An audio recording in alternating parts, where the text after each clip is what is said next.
வணக்க மக்களே, இப்போ நம்ம என்ன பார்க்க போகிறோம்னு பார்த்தீங்கன்னா, ஒரு கோவக்காவை ஈஸியான ஒரு கிரேவி தான் பார்க்க போகிறோம். இப்போ பாருங்கள், முழு கோவக்காயை இப்படி நாளாக பிளந்து வச்சுக்கணும். இப்போ பாருங்கள், இதை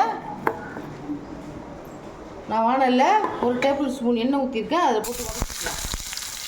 ரொம்ப நீட்டாக இருந்ததுன்னா 2ஆக கட் பண்ணி அந்த மாதிரி நாளாக பிளந்துக்கலாம்.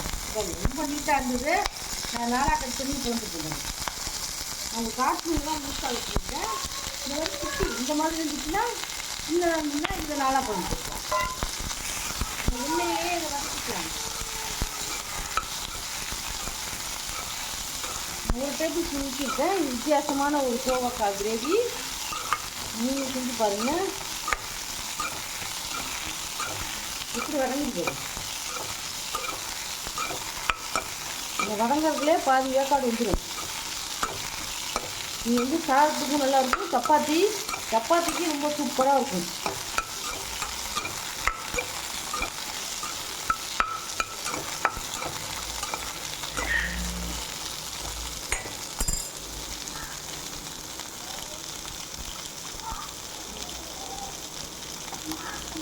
இப்போ கொஞ்சமாக உப்பு போட்டு வதக்கலாம். பாருங்கள், கொஞ்சமாக ஒரு 1/4 டீஸ்பூன் உப்பு போட்டு வதக்கி ஒரு மூடி போட்டு 5 நிமிஷம் மூடி வச்சுட்டு அப்புறம் பார்க்கலாம். கொஞ்சம் சிம்மில் வச்சுக்கோங்க. பாருங்கள் எப்படி வதங்கிட்டு, நல்லா வதங்கிட்டு. இப்போ இந்த ஸ்டேஜில் என்ன பண்ணுறோம்,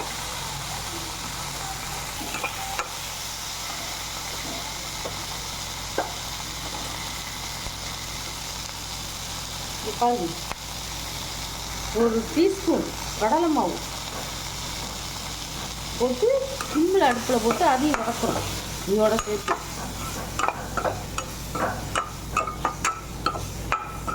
நல்லா போட்டிங்க. சும்மா ஒரு டீஸ்பூன், இது வந்து 250 கிராம் கோவக்காது.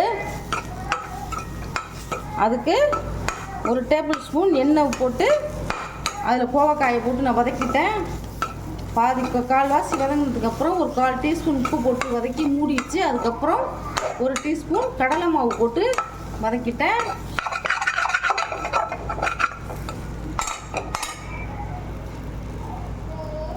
வதங்கின கோவக்காயை ஒரு பாத்திரத்தில் எடுத்து வச்சுக்கலாம்.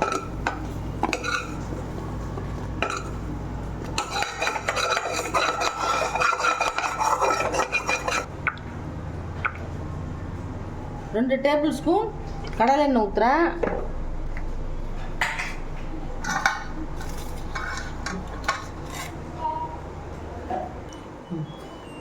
இப்போ பாருங்கள், எண்ணெய் காஞ்சிருச்சு.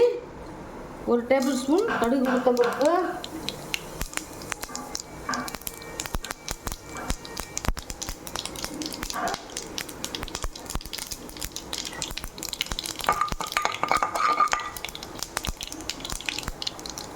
கடுகு பொரிஞ்சிருச்சு.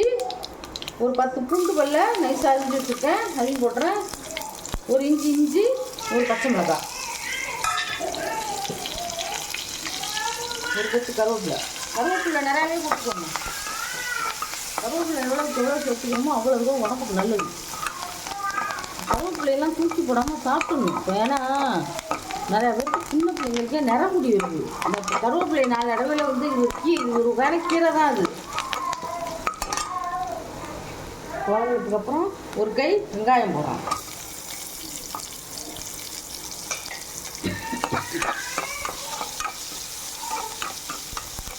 நல்லா வதக்கிக்கலாம். அந்த காலத்துலலாம் கருவேப்பிலை தொகையில் அடிக்கடி செஞ்சு சாப்பிடுவாங்க. இப்போ அதெல்லாம் யாரும் செய்யறது கிடையாது.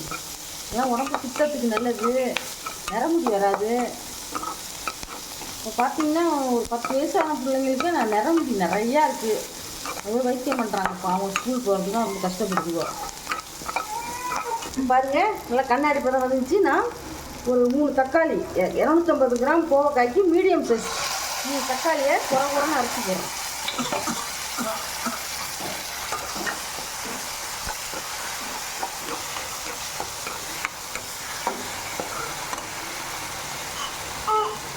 இப்போது இந்த ஏற்கனவே கோவக்காயில் உப்பு போட்டுக்குவோம், பார்த்து போட்டுக்குங்க. இது தேவையான உப்பு. போட்டு வதக்கிக்கலாம் நல்லா.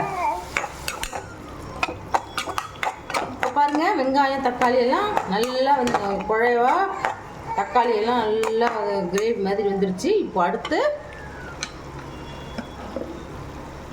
1/2 ஸ்பூன் மஞ்சத்தூள்,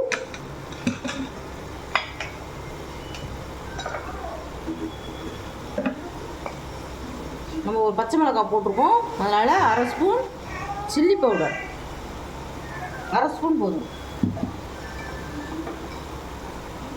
1 ஸ்பூன் மல்லித்தூள் போட்டு வதக்கிக்கலாம். இப்போ பச்சை வாசனை போதும். இப்போ பாருங்கள்,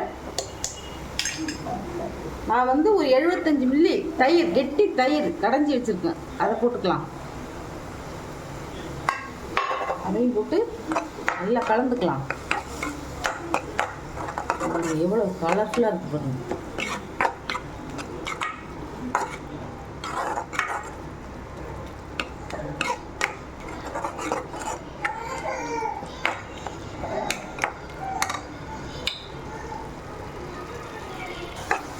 இப்போ பாருங்கள், நல்லா பச்சை வாசனை போக வதங்கிடுச்சு. அடுத்த ஸ்டேஜ் ஒரு 1/2 டம்ளர் தண்ணி ஊற்றிக்கலாம்.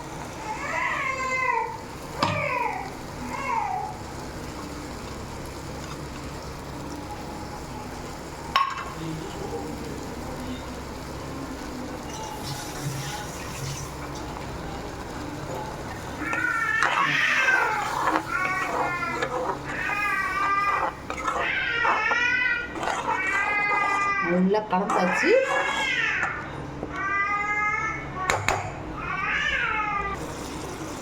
இப்போ பாருங்கள், எல்லா மசாலாவும் போட்டோம். எப்படி எண்ணெய் பிரிஞ்சு எப்படி சூப்பராக வந்துருக்கு பாருங்கள். அதை ஒரு கிளறிட்டு இப்போது இந்த ஸ்டேஜில் நம்ம கடலை மாவு போட்டு லைட்டாக உப்பு போட்டு வதக்கி வச்சுருக்க கோவக்காயை இதை சேர்க்குறோம்.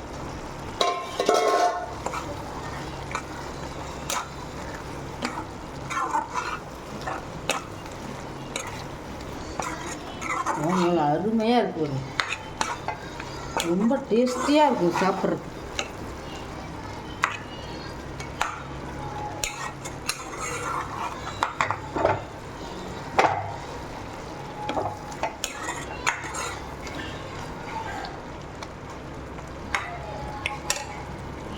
கொஞ்சம் லைட்டாக தண்ணி பத்தலை, கொஞ்சம் ஒரு 2 ஸ்பூன் தண்ணி ஊற்றிக்கலாம்.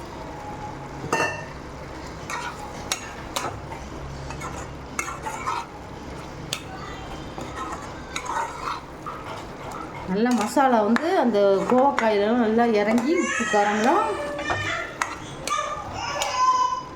உப்பு போதுமானு பார்த்து போட்டுக்குங்க. நான் போட்டதே கரெக்டாக தான் இருக்குது.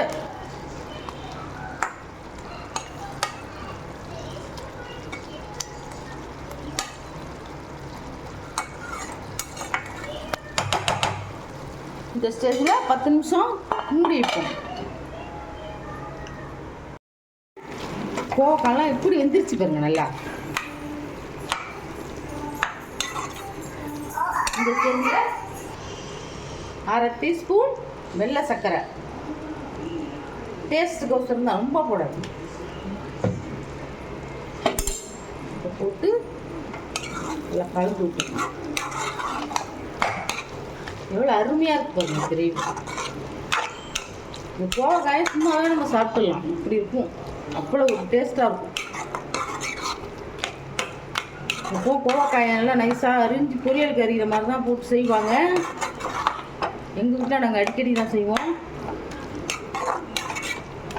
பாருங்க கோவக்காய் பாருங்க எப்படி மசாலாலாம் நல்லா உள்ளே போய் எப்படி இருக்கு பாருங்க. பாருங்க சாப்பிட்றதுக்கு நல்லா டேஸ்ட்டாக இருக்கும்.